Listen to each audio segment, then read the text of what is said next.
ವರನಟ doctor Rajkumar ಆದರ್ಶ ಪಾಲನೆಗೆ ಮಗ ರಾಘವೇಂದ್ರ ರಾಜ್ಕುಮಾರ್ ಮುಂದಾಗಿದ್ದಾರೆ. ರಾಜರಥ ಅಭಿಯಾನ ಕಾರ್ಯಕ್ರಮದಲ್ಲಿ ರಾಘವೇಂದ್ರ ರಾಜ್ಕುಮಾರ್ನ ನನ್ನ ಕಣ್ಣುಗಳನ್ನು ದಾನ ಮಾಡ್ತೀನಿ ಅಂತ ನೇತ್ರದಾನ ಪ್ರಮಾಣ ಪತ್ರಕ್ಕೆ ಸಹಿ ಹಾಕಿದ್ದಾರೆ. ನಾರಾಯಣ ನೇತ್ರಾಲಯದಲ್ಲಿ ನನ್ನ ಕಣ್ಣು ಹಾಗೂ ದೇಹವನ್ನು ದಾನ ಮಾಡ್ತೇನೆ ಅಂತ ನಟ ನಿರ್ಮಾಪಕ ರಾಘವೇಂದ್ರ ರಾಜ್ಕುಮಾರ್ ಸಂಕಲ್ಪವನ್ನು ಮಾಡಿದರು. ರಾಘವೇಂದ್ರ ರಾಜ್ಕುಮಾರ್ ಅವರು ರಥ ಯಾತ್ರೆಗೆ ಚಾಲನೆ ನೀಡುವ ಮೂಲಕವಾಗಿ ನಮಗೆ ಶುಭ ಹಾರೈಸಬೇಕು ಅಂತ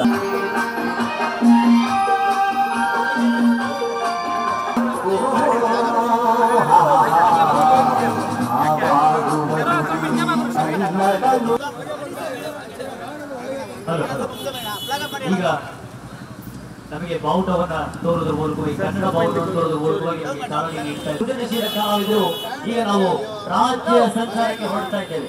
ನಮ್ಮೊಟ್ಟಿಗಿದ್ದಾರೆ ಗೋಪಿ ಅಂತಾರಾಷ್ಟ್ರೀಯ ಡ್ರಮ್ ವಾದಕರು, ಸಂಗೀತ ವರುಣ್ ಸೀಮಾ ರಾಯ್ಕರ್, ಗಂಗೋತ್ರಿ ವಿಶೇಷವಾಗಿರ್ತಕ್ಕಂತಹ ದಾಖಲೆ. ಒಂದು ಸಾರಿ ತಮ್ಮೆಲ್ಲರೂ ಜೋರಾದ ಚಪ್ಪಾಳೆ ಡಾಕ್ಟರ್ ರಾಜ್ಕುಮಾರ್ ಅವರಿಗೆ